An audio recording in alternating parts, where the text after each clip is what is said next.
बिस्मिल्लाहिर्रहमानिर्रहीम अस्सलाम वालेकुम। जी, आज जो हमारे कोर कॉन्सेप्ट्स का सीरीज़ है उसके अंदर हम ऑब्जेक्ट ओरिएंटेड प्रोग्रामिंग के इन चार कॉन्सेप्ट्स को डिस्कस करेंगे जी। इंफॉर्मेशन हाइडिंग, इनकैप्सुलेशन, इंटरफेस और एब्स्ट्रैक्शन का प्रिंसिपल जो है ये क्या है। बहुत ही अहम कॉन्सेप्ट हैं। विद द एग्जांपल मैं ट्राई करूँगा कि आपको एक्सप्लेन कर दूँ और आप इंशाल्लाह इसको समझ जाएंगे जी। इंफॉर्मेशन हाइडिंग जो है ये ऑब्जेक्ट ओरिएंटेड जो पैराडाइम जिसको हम डिस्कस कर रहे हैं या जो आपने देखा, ऑब्जेक्ट ओरिएंटेड पैराडाइम का ये सबसे इम्पॉर्टेंट प्रिंसिपल है। यानी ये प्रिंसिपल क्या कहता है? ये प्रिंसिपल ये कहता है कि जो एक ऑब्जेक्ट है, showing only those details to the outside world which are necessary for outside world and hiding all other details from the outside world। कि जब आप एक ऑब्जेक्ट को बनाते हैं और उस ऑब्जेक्ट को आप क्रिएट करते हैं तो उस ऑब्जेक्ट की सिर्फ वही डिटेल्स जो है वो दूसरे ऑब्जेक्ट्स तक शो होनी चाहिए या प्रोग्राम्स के अंदर शो होनी चाहिए जो उनके रेलेवेंट है। सारी डिटेल्स जो है वो उस तक शो नहीं होनी चाहिए बल्कि उसे हाइड रहना चाहिए। यानी पहले आपने वर्ड्स पर गौर करना है कि ये इसका इन वर्डिंग क्या है। Showing only those detail to the outside world, सिर्फ वही डिटेल्स क्या हैं? एक ऑब्जेक्ट के पास जो है वो उसके डाटा मेंबर्स होते हैं और मेंबर फंक्शंस होते हैं, ठीक है। डाटा मेंबर और मेंबर फंक्शन सिर्फ और सिर्फ वही आप पब्लिक करें जो आपके आउट नेसेसरी हैं। जिनकी ज़रूरत नहीं है उन डाटा मेंबर और मेंबर फंक्शंस को आप दूसरे ऑब्जेक्ट्स के लिए पब्लिक ना करें। ये प्रिंसिपल जो है ऑब्जेक्ट ओरिएंटेड प्रोग्रामिंग का, ये इंफॉर्मेशन हाइडिंग कहलाता है, ठीक है। हमने ये कहा था कि ऑब्जेक्ट ओरिएंटेड प्रोग्रामिंग एक ऐसा पैराडाइम है कि जिसके अंदर रियल लाइफ सिचुएशंस होती हैं और रियल लाइफ की तरह हम बात करते हैं। अगर हम रियल लाइफ की भी एग्जांपल लें ना तो रियल लाइफ में भी देखें, Ali's name and other personal information is stored in his brain, we can not access the information directly. हमारे पास अली एक बंदा आपके सामने खड़ा हुआ है जिसका नाम अली है, उसके बारे में जितनी डिटेल है वो सारी उसके दिमाग के अंदर मौजूद है।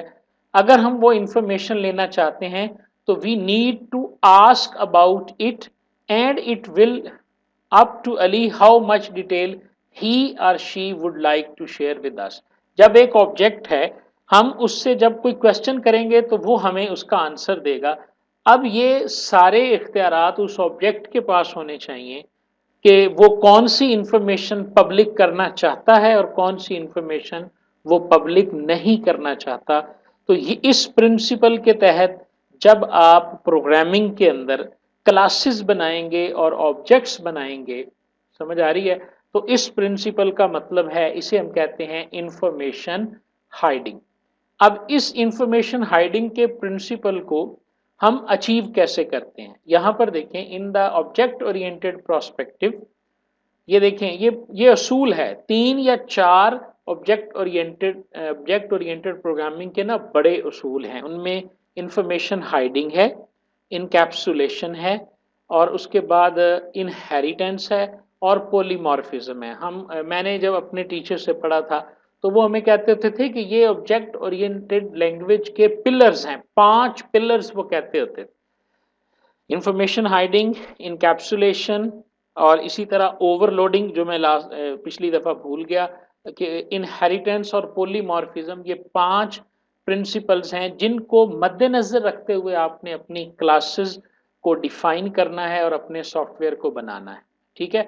इससे क्या अचीव होता है? इससे आपका जो सॉफ्टवेयर होता है उसकी क्वालिटी में जो है ना वो इजाफा होता है। अदरवाइज अगर आप इन प्रिंसिपल्स को ओवरलुक भी कर देंगे तो आपकी सॉफ्टवेयर या आपका प्रोडक्ट जो है ना वो काम करेगा, ठीक है। आगे जाके जब हम कोडिंग करेंगे ना तो ये बात आपको क्लियरली वहां पे समझ आ जाएगी। हाइडिंग द डिटेल्स, ये देखें, hiding the details states and behaviours. States को हम डाटा मेंबर्स कहते हैं अगर हम प्रोग्रामिंग की जुबान में या क्लास की जुबान में बात करेंगे, और बिहेवियर को जो है वो हम कहते हैं कि ये उसके मेंबर फंक्शंस हैं। तो जो जो उस क्लास के या उसके यूजर्स हैं, उन यूजर्स से आपने स्टेट्स और बिहेवियर्स को हाइड करना है। इररेलेवेंट या अननेसेसरी शेयरिंग जो है वो उनके साथ नहीं करनी चाहिए। एडवांटेजेस इंफॉर्मेशन हाइडिंग के ये हैं कि इससे सिंप्लीफिकेशन आती है आपके मॉडल में, और ये चेंज प्रोपिगेशन के अगेंस्ट जो है ना रेजिस्ट करता है कि आप जब चेंज लेकर आएंगे अपने प्रोग्राम में, या जैसे जैसे हमने कहा था प्रोग्रामिंग मॉडल के अंदर हमें जब हम बना रहे होते हैं तो हमें उसकी चेंजिंग जो है ना बार बार करनी पड़ जाती है। ठीक है, ये सिंपल इंग्लिश है।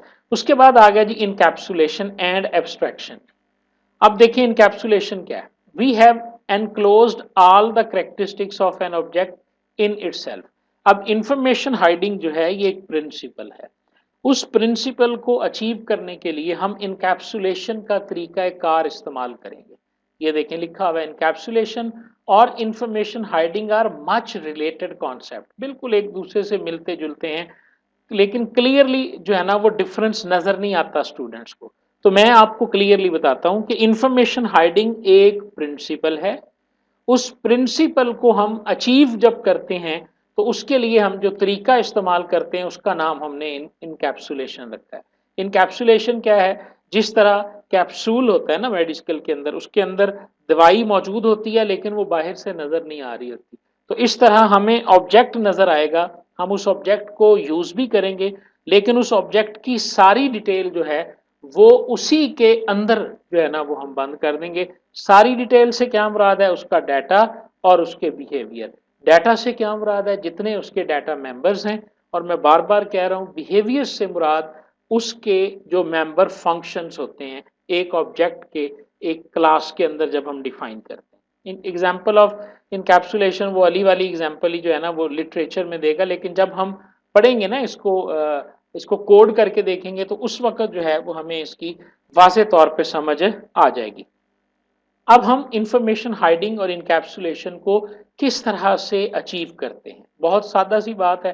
किस तरह से हम इसे अचीव करते हैं कि जब हम एक क्लास लिखते हैं, ठीक है, तो उस क्लास के अंदर जो भी हम उसका नाम लिखते हैं, फॉर एग्जांपल आपने एक स्टूडेंट की क्लास लिखी, उस स्टूडेंट की क्लास के अंदर आपको पता है कि आप डाटा मेंबर्स और मेंबर फंक्शंस जो है ना वो डिक्लेयर करते हैं, क्योंकि ये कोर्स पढ़ने वाले जो स्टूडेंट्स होते हैं आमतौर पे ऑब्जेक्ट ओरिएंटेड को पढ़ने वाले, उन्होंने प्रोग्रामिंग पहले की होती है और वो क्लासेस से जो है ना वो वाकिफ होते हैं। तो ऑब्जेक्ट बनाने के लिए हमने क्लासेस बनानी है।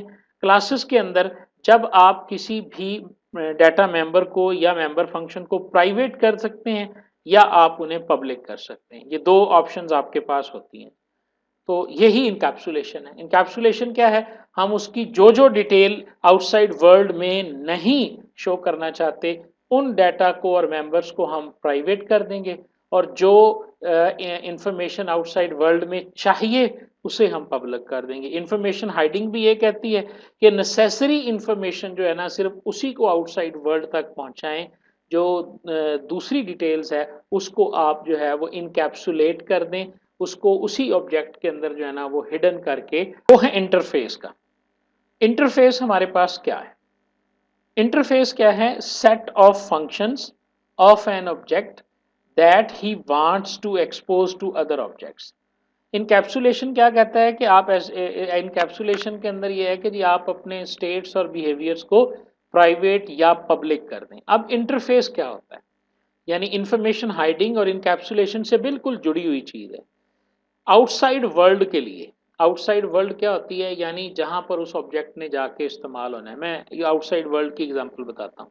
स्टूडेंट एक ऑब्जेक्ट है, टीचर भी एक ऑब्जेक्ट है।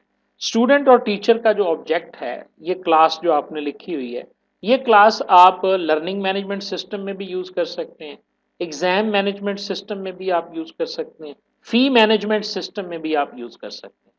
जब आप उनको सिस्टम्स में यूज करेंगे तो वहां पर हम क्या कहेंगे कि इस सिस्टम में हम स्टूडेंट को भी यूज कर रहे हैं, इस सिस्टम में हम टीचर को भी यूज कर रहे हैं। ठीक है, तो वो जो सिस्टम है ना, वहां पर टीचर के कौन कौन से फंक्शंस अवेलेबल होंगे, वहां पर स्टूडेंट के कौन कौन से फंक्शंस जो हैं वो अवेलेबल होंगे, वहां पर कौन कौन से जो फंक्शंस हैं वो अवेलेबल होंगे टीचर को, टीचर के वहां पर कौन कौन से फंक्शन अवेलेबल होंगे, कोर्सेज के वहां पर कौन कौन से फंक्शंस अवेलेबल होंगे आपके पास स्टूडेंट ऑब्जेक्ट के।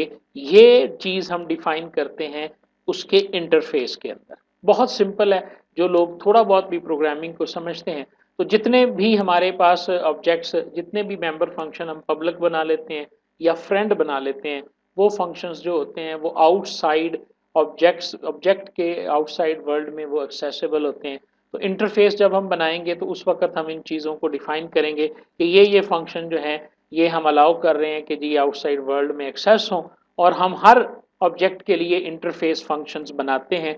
इंटरफेस फंक्शंस में गैटर फंक्शंस होते हैं, सेटर फंक्शंस होते हैं, और आम तौर पे वो वैल्यू एक्सेस करने के लिए उन फंक्शंस को हम यूज़ करते हैं, या कभी कभार वैल्यू को सेट करने के लिए भी हम उन फंक्शंस को यूज़ करते हैं। लेकिन हम कभी भी अपने ऑब्जेक्ट्स के जो डाटा मेंबर्स होते हैं उन तक आउटसाइड वर्ल्ड को या दूसरे ऑब्जेक्ट्स को एक्सेस नहीं देते। और अगर हम नहीं देते यानी हम उसके डाटा मेंबर्स को प्राइवेट रखते हैं और एक फंक्शन बनाते हैं उसका, जिसे आप गेटर या सेटर फंक्शन के तौर पे आपने प्रोग्रामिंग में पढ़ा होगा, उस फंक्शन के थ्रू हम उसकी डाटा मेंबर की वैल्यू को सेट करते हैं। समझ आ रही है ना? तो ये क्या हुआ कि वो फंक्शन जो है वो उसका इंटरफेस है उस ऑब्जेक्ट का, उस वैल्यू को जो है वो सेट करने के लिए। ठीक है जी, समझ आ गई बात की? तो इस तरह ये चीज़ डिफरेंट हो गई आपकी इनकैप्सुलेशन और इंफॉर्मेशन हाइडिंग और इंटरफेस, ये तीनों चीज़ें इसके अंदर जो है ना वो क्लैरिफाई होनी चाहिए जी। जी, एब्स्ट्रैक्शन हमारे पास ऑब्जेक्ट ओरिएंटेड प्रोग्रामिंग में या ऑब्जेक्ट ओरिएंटेड पैराडाइम में क्या होता है? सिंपल कॉन्सेप्ट है जी कि आप जिस ऑब्जेक्ट की बात कर रहे हैं या जिस ऑब्जेक्ट को आप कोड करने के बारे में सोच रहे हैं उसके पास बहुत सारे एट्रीब्यूट्स हैं और बहुत सारे उसके बिहेवियर्स हैं। यानी आप स्टूडेंट को अगर आप कैप्चर करना चाहते हैं या स्टूडेंट को आप कोड करना चाहते हैं, स्टूडेंट के ऑब्जेक्ट को आप किसी सिस्टम में यूज़ करना चाहते हैं, तो उसके बहुत सारे एट्रीब्यूट्स हैं। स्टूडेंट नेम होता है, स्टूडेंट का रजिस्ट्रेशन नंबर है, उसकी एज है, डेट ऑफ बर्थ है, ये सारे उसके एट्रीब्यूट्स हैं। स्टूडेंट जो है वो स्टडी करता है, रीड करता है, ठीक है, एग्ज़ाम कंडक्ट करता है, फ़ी को पे करता है, ये सारे वो मेंबर फंक्शंस हैं जो उससे रिलेटेड हो सकते हैं। इसी तरह जब आप पर्सन की क्लास लिखते हैं या पर्सन के ऑब्जेक्ट्स की बात करते हैं तो उसके भी डिफरेंट एट्रीब्यूट्स और बिहेवियर्स जो हैं वो हो सकते हैं। ठीक है, अब ये जो बिहेवियर्स और एट्रीब्यूट्स हैं ये किसी सिस्टम में आपने कितने कंसीडर करने, ये हमारे पास है एब्स्ट्रैक्शन का जो प्रिंसिपल है। इस प्रिंसिपल के तहत हम क्या करेंगे कि हम सिर्फ और सिर्फ यानी जो इसकी डेफिनेशन है प्रिंसिपल ऑफ एब्स्ट्रैक्शन, ये दूसरा प्रिंसिपल हो गया जी हमारे पास। पहले हमने इंफॉर्मेशन हाइडिंग का पढ़ा, capture only those details about an object that are relevant to the current prospective. मैं अक्सर ये एग्जांपल देता होता हूँ कि जब एक स्टूडेंट जो है वो अपना आईडी कार्ड बनवाने के लिए नादरा में जाता है तो वो उससे वो डिटेल्स पूछते हैं, उसका नाम, उसकी वल्दियत, उसका मैरिटल स्टेटस, अगर वो स्टूडेंट यूनिवर्सिटी का है और मैरिड भी है तो वो उससे उसके बच्चों की तफसील, उसकी बीवी का नाम, इस तरह की बातें भी पूछेगा। ज़्यादा खुश नहीं होना शादीशुदा स्टूडेंट का सुन के ना, ठीक है, ये एग्जाम्पल के तौर पर मैं बता रहा हूँ। तो अब देखें, और हो सकता है वो स्टूडेंट जो है वो एमफिल का हो और वो पार्ट टाइम टीचर भी हो, तो अब वो टीचर भी है और वो स्टूडेंट भी है। लेकिन अगर आप एक यूनिवर्सिटी के अंदर जब उस स्टूडेंट का को कोड किया जाएगा या उसके लिए ऑब्जेक्ट क्रिएट किया जाएगा, वहां पर जो बीवी और बच्चों की या एज अ टीचर उसकी जो इंफॉर्मेशन है वो इररेलेवेंट है। वहां पर उस सिस्टम का हिस्सा वो वाली डिटेल्स उसकी नहीं होनी चाहिए। नादरा के लिए वो सारी जो चीज़ें हैं, वो सारे एट्रीब्यूट्स और उसके जो बिहेवियर्स हैं वो सारे रेलेवेंट हैं। बस यहाँ से मेरा ख्याल है कि आपको वाज़ेह तौर पे ये समझ आनी चाहिए। आपका एक क्लास, क्योंकि ऑब्जेक्ट ओरिएंटेड प्रोग्रामिंग का सबसे बड़ा जो फ़ायदा है वो रीयूजेबिलिटी है कि आप एक प्रोग्रामर क्लासेस लिखता है, वो पर्सन की क्लास लिख रहा है, एक एम्प्लॉय सिस्टम बनाने के लिए वही पर्सन की क्लास उसकी यूज हो जाएगी जब वो किसी दूसरी ऑर्गेनाइजेशन के लिए सेल्स सिस्टम बना रहा होगा। लेकिन जो डिटेल्स उसे एम्प्लॉय सिस्टम में चाहिए वो वहां पर कोड करेगा, और जो डिटेल्स उसे चाहिए एक सेल्स सिस्टम में वो वहां पे कोड करेगा। जो डिटेल्स एक यूनिवर्सिटी का लर्निंग मैनेजमेंट सिस्टम बनाने के लिए स्टूडेंट की चाहिए वह वहां पर कैप्चर होनी चाहिए। और जो डिटेल्स, यानी details mean data members and member functions, details mean states and behaviours, वही सिर्फ और सिर्फ जो है वो कैप्चर होनी चाहिए। लेकिन नादरा के लिए जो रेलेवेंट है, तो दिस प्रिंसिपल ऑफ एब्स्ट्रैक्शन, इससे क्या होता है, एक तो आपका काम कम हो जाता है, हमें ज़रूरत ही कोई नहीं कि हम सोचते फिरें जी कि हमने उसके जो है ना वो बाकी पर्टिकुलर, हम ओनली आपकी जब आप उसको बहुत बड़े उसमें सोचें। आपके ऑब्जेक्ट का कोड सिंपल होगा, कम होगा, तो जो उस ऑब्जेक्ट का डाटा जब रैम में या मेमोरी में जाके स्टोर होगा, वहाँ आपकी बचत होगी।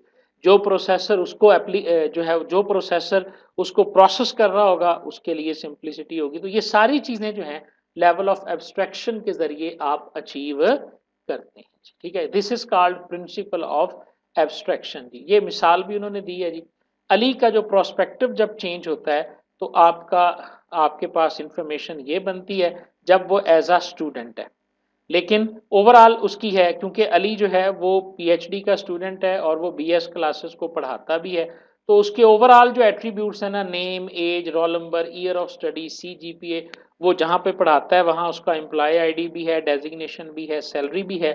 लेकिन इस अली को जब हम किसी यूनिवर्सिटी के लिए जब एनरोल करेंगे, तो हमारे लिए ये एम्प्लॉय आईडी और ये डेजिग्नेशन और सैलरी वाले जो एट्रीब्यूट्स हैं, ये यूनिवर्सिटी के सिस्टम्स के लिए ये इररेलेवेंट डिटेल हो जाएगी। और प्रिंसिपल ऑफ एब्स्ट्रैक्शन हमें ये कहता है कि ये वाले जो हैं आपके पास, ये यूनिवर्सिटी में जब एज अ स्टूडेंट आप उसका डाटा कैप्चर कर रहे हैं या एज अ स्टूडेंट ऑब्जेक्ट आप उसको डील कर रहे हैं, तो ये वाले डिटेल्स जो है वो वहाँ पर यूज नहीं होनी चाहिए। ये देखें, क्लियरली एग्जांपल करके दिखाया उन्होंने कि एज अ स्टूडेंट, जो स्टूडेंट प्रोस्पेक्टिव में name, student ID, year of study और जीपीए, ये चीज़ें, और study, give exam, daily, sports, ये बिहेवियर्स, ये उसके लिए रेलेवेंट हैं। बाकी जो है एम्प्लॉय आईडी, डेजिग्नेशन, जब टीचर प्रोस्पेक्टिव में जाता है, तो उसके लिए ये एग्जांपल दी हुई है कि नेम तो दोनों में कॉमन है। ये भी हो सकता है कि कुछ एट्रीब्यूट्स ऐसे होते हैं जो हर प्रोस्पेक्टिव में ज़रूरी होते हैं, लेकिन बाकी आप देखें यहाँ पर जो रेड किए हुए हैं, ये प्रोस्पेक्टिव्स जो हैं, ये सिर्फ और सिर्फ एज अ टीचर प्रोस्पेक्टिव ज़रूरी होते हैं। ठीक है जी। तो ये हमारे पास है प्रिंसिपल ऑफ एब्स्ट्रैक्शन, और उसके तहत आप किस तरह से अपने जो एक ही ऑब्जेक्ट होता है उसको डिफरेंट प्रोस्पेक्टिव्स में आप किस तरह से डील करते हैं। ये भी एक एग्जांपल दी हुई है कि एक कार जो होती है ड्राइवर को इस तरह से नजर आती है, लेकिन इंजीनियर को ये कार इस तरह से नजर आती है।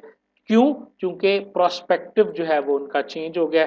ड्राइवर के लिए कोई मायने नहीं रखता इसके इंजन के अंदर क्या है, किस तरह वो काम करता है, उसने सिर्फ इंटरफेस से वाकिफ होना है और उसको चलाना है। और इंजीनियर जो है उसे जब कार नजर आती है तो सारा कुछ उसको नजर आ रहा होता है, लेकिन हालांकि होती वो वही कार है। एडवांटेजेस हमारे पास क्या है कि एक्स्ट्रा इरेलेवेंट डिटेल कैप्चर नहीं होती, हम सिंगल प्रोस्पेक्टिव पे फोकस कर रहे होते हैं, तो चेंज को इम्प्लीमेंट करना आसान हो जाता है। और एब्स्ट्रैक्शन जो है ये अचीव करती है इंफॉर्मेशन हाइडिंग को। जब हम कहते हैं जी कि हम एब्स्ट्रैक्शन के तहत क्लास को डिफाइन करेंगे, तो डेफिनेटली उससे हमारी इंफॉर्मेशन हाइडिंग भी अचीव हो जाएगी, क्योंकि इंफॉर्मेशन हाइडिंग में हम ये क्या कराएंगे कि hiding irrelevant details from the outside world. समझ आ गई है जी। तो ये हमारा आज का लेक्चर था जी, जिसके अंदर हमने ये वाले सारे कॉन्सेप्ट डिस्कस किए हैं। Thank you ji.